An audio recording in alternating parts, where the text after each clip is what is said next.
Lord Alton, thanks very much for joining us on Aid to the Church in Need's Break the Silence podcast. Just wanted to ask if you could introduce yourself, give a bit of a background, summary of your background. David Alton, I'm a life peer, an independent crossbench peer, but I spent 20 years almost in the House of Commons, and prior to that I served also as a city councillor in Liverpool, so it was a Liverpool constituency that I represented in the Commons, and I've held chairs at a couple of universities in Liverpool.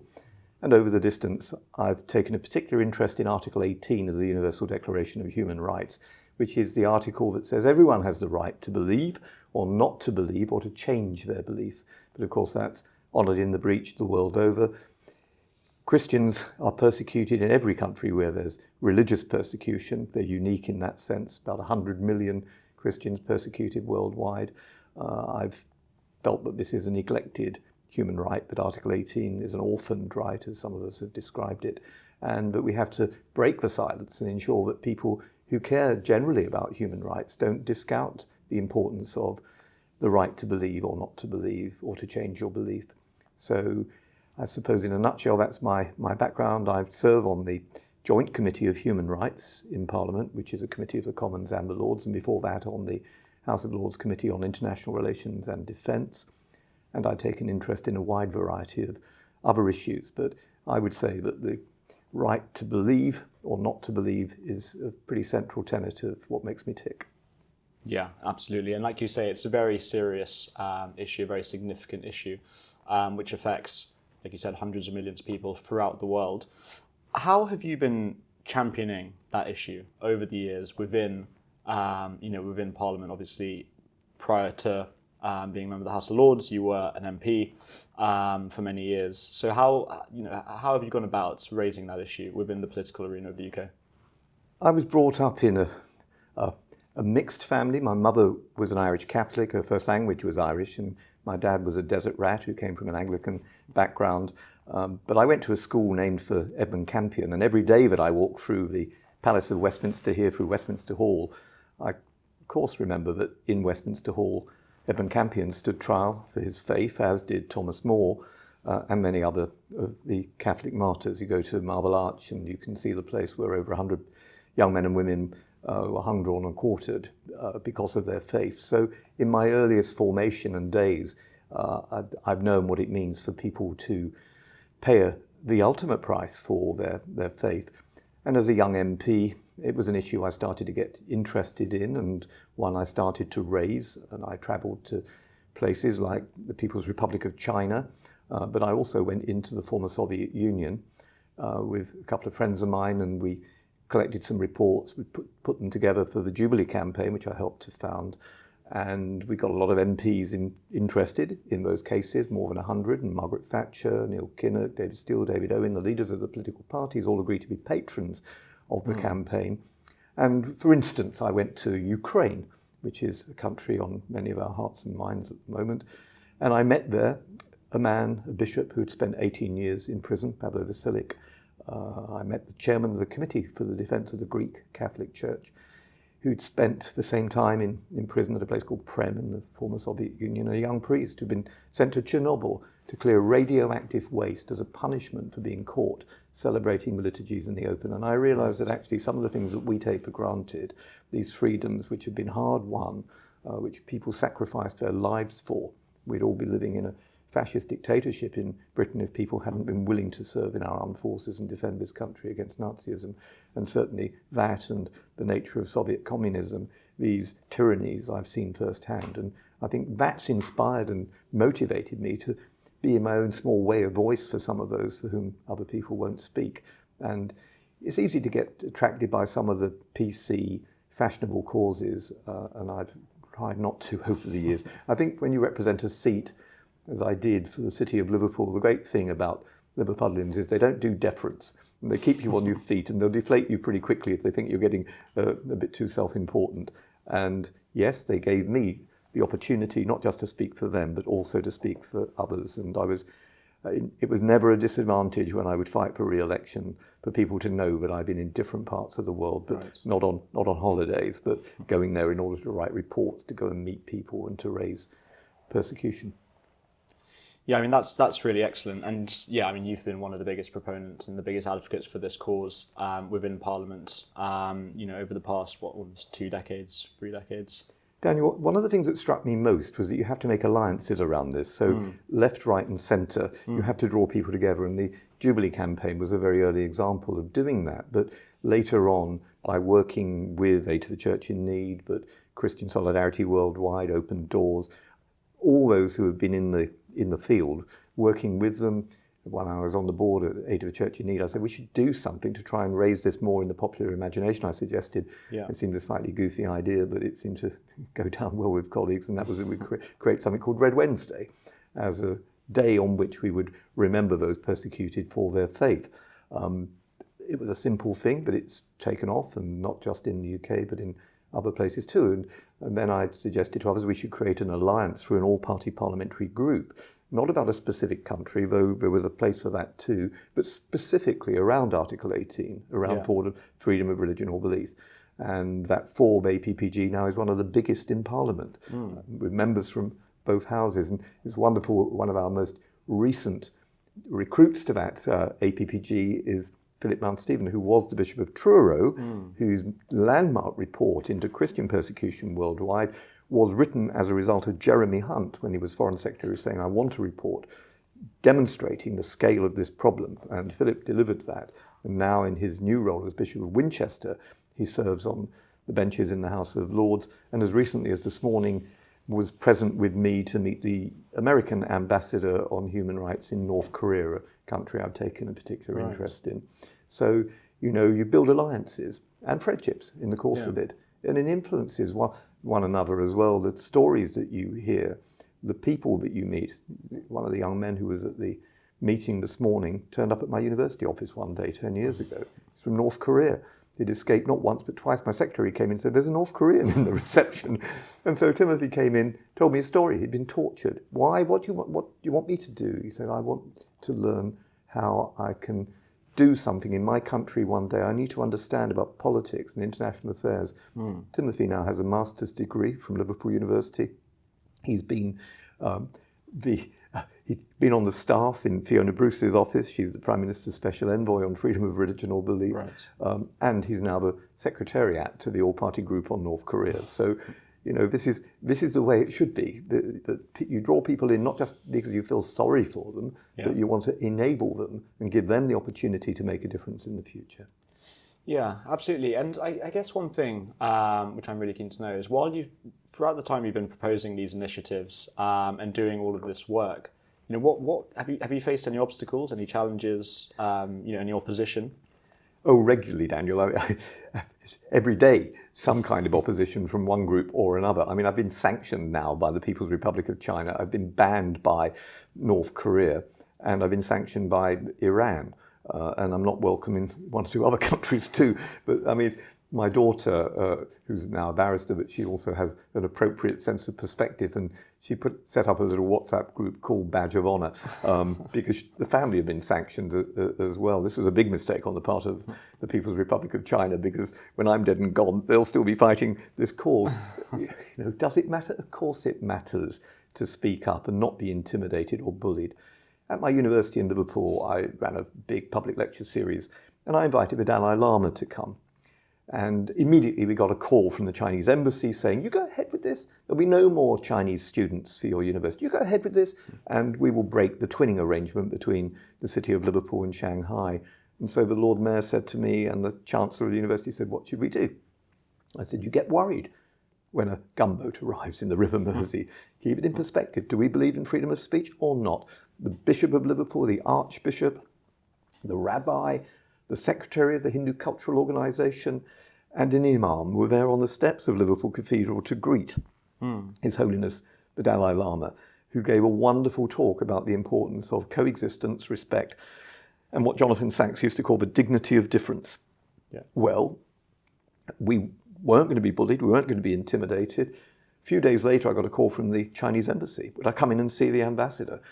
I said, certainly. So I went in to see him, and at the end of it, I said, well, you don't allow people into Tibet anyway, so how would I know if everything I've heard is right or wrong? Would I go? I said, well, I would, if I could take some parliamentary colleagues, if we could fund ourselves and have proper access. And I said, no, I'll write a report at the end of it. And you might not like some of what's in the report.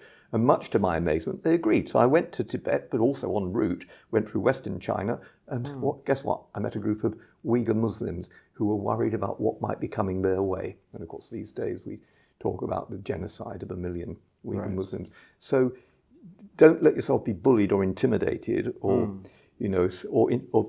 or accept silence. Two of my favourite saints are Edith Stein and Maximilian Kolbe. Both of them talked about the consequences of when you are silent. And someone else from that generation, Dietrich Bonhoeffer, one of the great Protestant theologians, said, not to speak is to speak. Not to act is to act. So we have a duty. We've got opportunities. I mean, this is a privilege that I have. When I stood down from the Commons, I thought I would go back into academic life and that would have a quiet life, and for bad behaviour was given a life sentence. But, not being cynical about it or cryptic, it gives me an incredible opportunity. So today on the floor of the House of Lords, I raised the plight of Jimmy Lai, a Catholic who's in Hong Kong, along with 1,700 people who are imprisoned in Hong Kong. Not just because of their faith, but because their faith animated them to speak out in favour of the rule of law, of democracy and human rights, and look at the consequences. Look what happened to Cardinal Zen. We have to speak out for him. Look what's happened to the underground church in China. We now have the sordid spectacle, the sort of thing that Thomas More was tried for in Westminster Hall, of the state, but in this case a communist state, appointing Catholic bishops in China.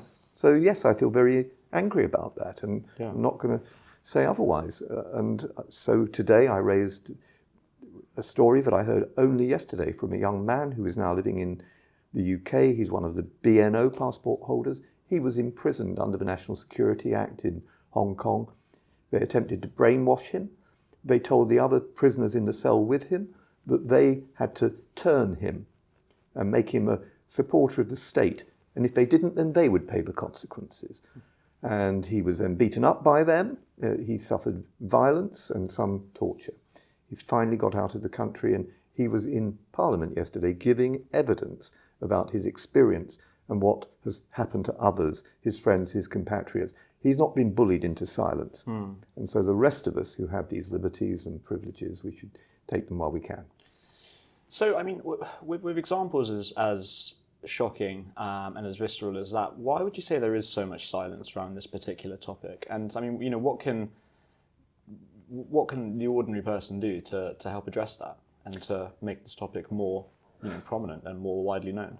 Daniel, there's lots of things that people can do, but it requires a little bit of effort on their part. And the truth is, and I don't want to sound like too much of a grumpy old man about this, but there are some PC causes that people, it doesn't cost it anything to embrace them, or not very much. I think a different kind of PC is what we need, not political correctness, but political courage. People need to champion what aren't always popular causes. And people dying for their faith in Nigeria is not, for some reason, a particularly popular cause. And sometimes that's because follow the money and look at the trade interests that we have. I'll give you two examples of that. Again, this morning, one of the things that I said on the floor of the House was, why have we not imposed any sanctions on a single person in Hong Kong while the United States has imposed sanctions on 47? Right. Why have we sent government ministers to Hong Kong who've not raised human rights issues but have gone there to deepen our trade links? Why is it that we now have a £50 billion trade deficit with the People's Republic of China? So that's money driving it. Yeah. Nigeria is similar. Why have we turned a blind eye to the kind of people that Aid to the Church in Need brought here? You will remember we talked together when Margaret and Dominic Atta were here. And they were two, of course, of the 40 in Ondo in their parish church on Pentecost Sunday when 40 people were murdered. Yeah. And Margaret lost her legs in that bomb attack. Why are we silent? Why is there no indignation about them? No one has been brought to justice. Why do we not speak out about Leah Sharibu, this 14-year-old girl who's now spent several years imprisoned by Boko Haram because she won't give up her faith?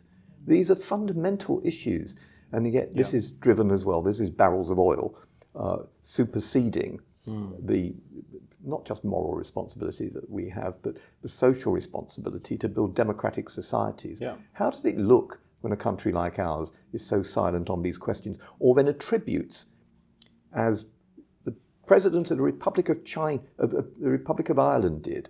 Mr. Higgins said, "Oh well, this all came down to climate change, what had happened at that church in Ondo."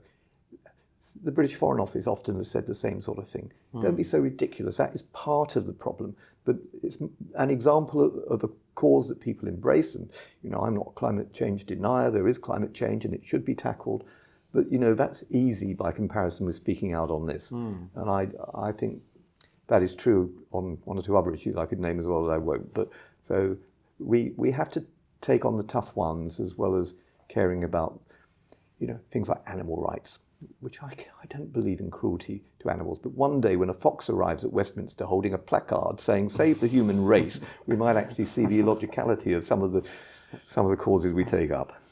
No, absolutely. I mean, so you raise these issues within the House. You're a staunch advocate for these issues within the House. How can the listeners of this podcast raise these issues effectively, and how can they contribute towards making a change and to getting the government to pay attention and to act to ameliorate these horrific situations going on around the world?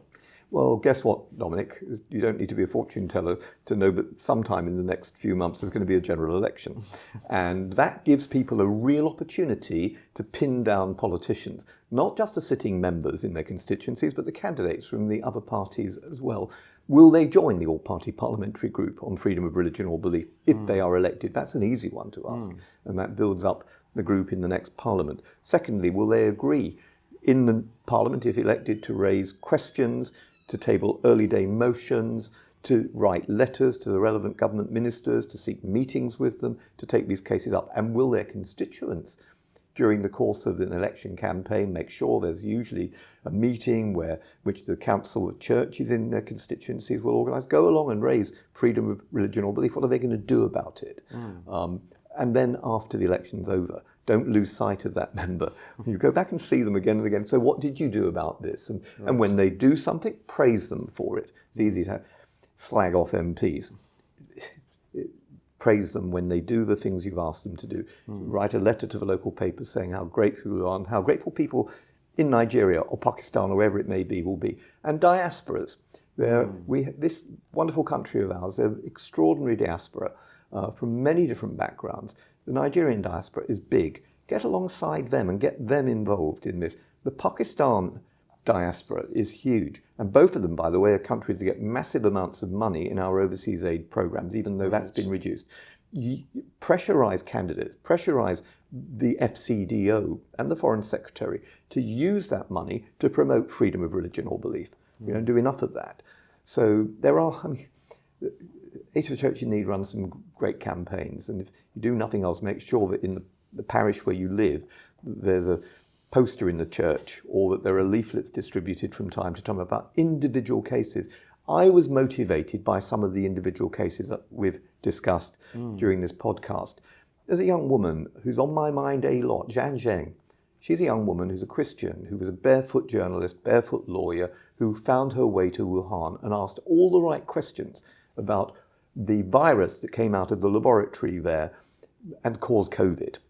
Was this done deliberately, or was it an accident? She asked all the right questions. Right. She was thrown in prison as a result of that, motivated by her faith into her citizen journalism, motivated by her faith into seeking justice as a barefoot lawyer. Yeah. And what are we doing to raise her case on a day-by-day basis? Have we forgotten about her? Have we forgotten about Leah Sharibu? Have we forgotten about the victims in Ondo? Have we forgotten about the brick kiln workers in Pakistan? We're about to have a small inquiry into Absolutely. That. That's the sort of thing that MPs can do. I'm chairing an inquiry at the moment into Nicaragua.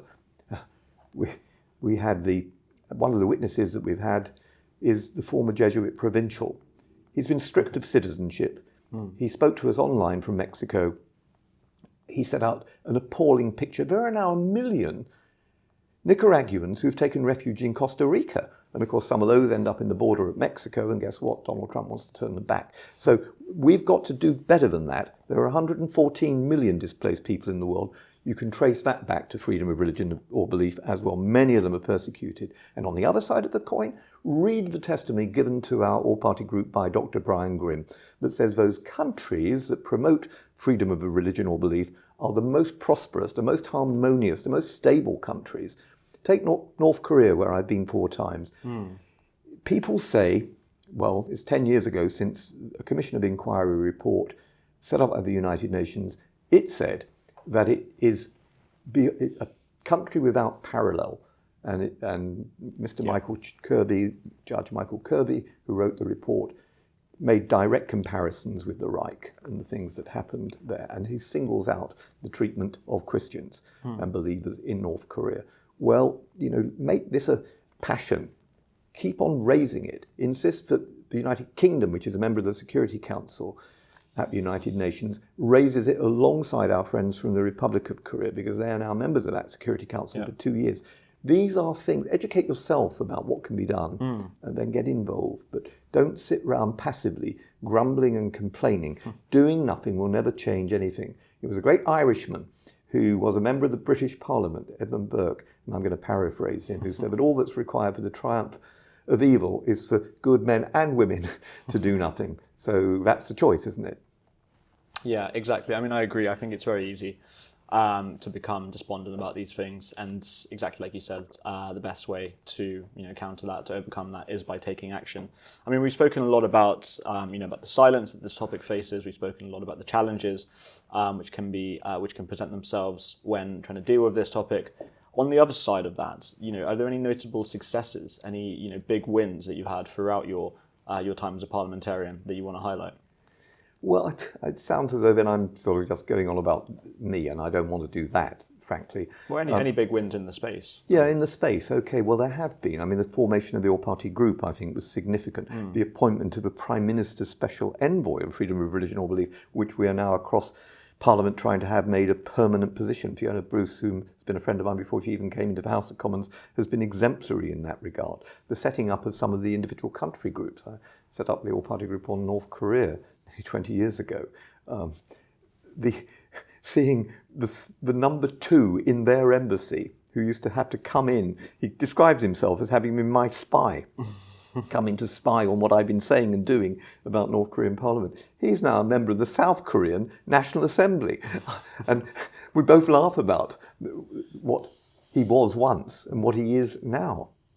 People can change. People should be encouraged to open their eyes. And individual cases, they're the ones that I think back on. I went to Romania once when Ceausescu was the president of Romania, and for reasons I won't bore you with, but I'd been given the opportunity to travel there, and I knew I had the chance to meet him. I took with me letters of appeal for a Romanian Orthodox priest whose hands had been broken, so that he couldn't make the sign of the cross. He was down to about 6 stone in weight. He was in prison. And this Orthodox priest was well known. He was called Georgi Calciu, and I made a plea for him to be freed. Now, it's a bit like the boy in Greek mythology, the one who played the lute to make the sun come up. Maybe he would have been freed anyway, I don't know. But he was freed. And the first place he came to was Westminster, en route to America. Roll the clock forward, 1989, and the fall of communism in Romania. And it did bring a tear to my eye when I saw Georgi Calciu on television in Washington, reclaiming the Romanian embassy for the people of Romania. I also got to know Laszlo Tokes. He'd been a Lutheran clergyman in Romania. He later became a bishop and a member of the European Parliament. He was the hero at Timișoara. And in Timișoara, he brought about the rebellion that led to the fall of Ceausescu. So these things, I've seen extraordinary changes. I mean, I was privileged to meet Pope John Paul II and Lech Wałęsa. I welcomed Lech Wałęsa on a visit to Liverpool. Great hero of mine. I mean, he was an electrician who climbed over some railings in the shipyard at Gdansk. He started what became Solidarity, and what he, with John Paul II, did, it brought about the collapse of communism in Poland. What Margaret Thatcher and Ronald Reagan did with John Paul II brought about these cataclysmic changes, that the fall of the Berlin Wall that everybody said would never happen. People told me that wouldn't happen. People told me that apartheid would never end. When I was a student and got involved in the anti-apartheid movement, I was told that we'd never see peace in Northern Ireland. Well, we have power sharing. We have a devolved parliament. It may not be perfect, but it's a darn sight better than when I was Northern Ireland spokesman. 3,000 people died during that period. 30,000 people injured or suffered grievous harm during that period. You know, you can change things bit by bit, piece by piece. Politics is a business of patience. It's incremental, it's gradual, but you do what you can, and if individuals can be influenced or changed, or if you can bring about some change in policy or priority, then you should be happy just even to achieve those things.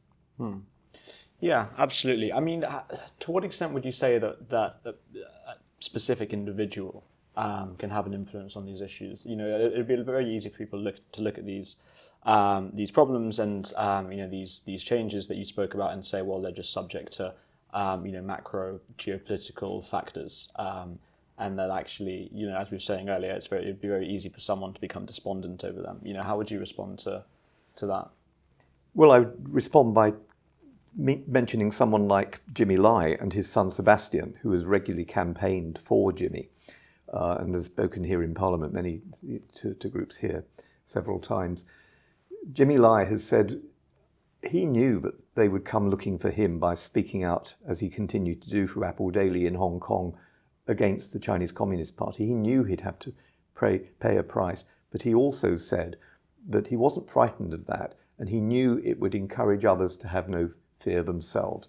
So I think that's what you do. You have to take what comes your way and try, if you can, to be courageous like a man like Jimmy Lai, and stick with it until you bring about the changes that you hope to see. And even if they don't happen in your lifetime, then they will come perhaps in the future. So you plant those seeds and you go on working for it.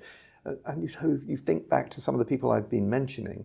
Edith Stein, who was taken to one of the concentration camps, Maximilian Kolbe, who was taken to Auschwitz, Dietrich Bonhoeffer, who was executed by the Nazis.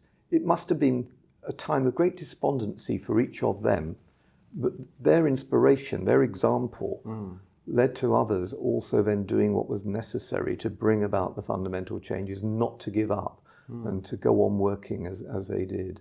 And in the aftermath of the Second World War, you see people like Raphael Lemkin, who lost more than 40 of his own family murdered in the Holocaust, or Horst Letterpack, who was another Jewish lawyer, working in their different ways to bring about the Genocide Convention, but also the creation of the Nuremberg Tribunal, the creation of things like offences for crimes against humanity, or genocide itself, which didn't exist before 1948. You see Eleanor Roosevelt and the team of people who worked for the creation of the 30 Articles in the Universal Declaration of Human Rights.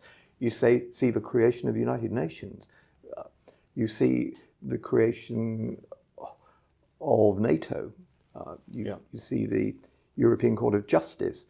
You see Winston Churchill making his famous speech in Missouri, saying an Iron Curtain is descending across Europe and why we had to be militarily strong, but going on to say why we also needed alliances between like-minded nations upholding the rule of law. And he based his own passion of preserving our values not on a deep, great personal faith, but the importance, as he put it, of Judeo-Christian ideals. He saw this in civilizational terms. And I think that we can do a lot worse than look back to the past and think 80 years later, what are we doing in our own lifetimes? And what are we seeing? We're seeing on one hand an axis of dictators, primarily with Xi Jinping and Putin at its head, but their imitators and their underlings, people like Kim Jong-un in North Korea, or the Ayatollahs in Tehran, or the dictators and authoritarians in places like Nicaragua. But all over the world, you see these authoritarian dictators and even tyrants on one hand, creating, as they see it, a new world order. And you see democracies and people who believe in the upholding of the rule of law, who believe in freedom of religion or belief, who believe in diversity and coexistence. And they stand in juxtaposition against one another.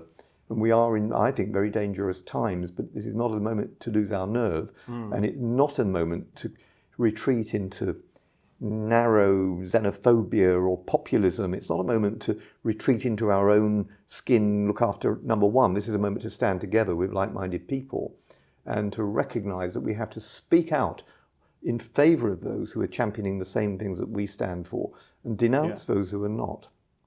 Yeah, I completely agree, and a very inspiring and very uplifting note to end on. We're just coming to the end of our time. Before we finish, though, is there anything else that you want to cover in this podcast, or any message that you want to leave the listeners with? Well, we've talked about many countries, people, individuals, and what people can do. So I don't think I've got additional points to make. But I would give a bit of encouragement. I mean, my late mother, who was, as I say, an Irish speaker, my mother used to say, David, it's better to light a candle than it is to curse in the dark. And when I was a boy, she not only emphasized the importance of doing positive things rather than just being negative, she also gave me a jigsaw puzzle, which was quite a clever jigsaw puzzle, because on one side of it, it had a map of the world. And as a little boy, I could never quite get this right. I didn't know where to put in the pieces. On the other side of it was the face of a man. And the great thing was I knew where the nose and the ears and the eyes would go. And when you put this jigsaw together with the face of the man and turn it over, well, the world came right anyway. So my mother, I think, was telling me something rather important there, that if the more we can do for individuals and individual cases and pressure, prayer, all the things that ACN has traditionally done, I mean, keep doing them, because I don't think there's any other way. Brilliant. David Alton, thank you so much for your time. Pleasure.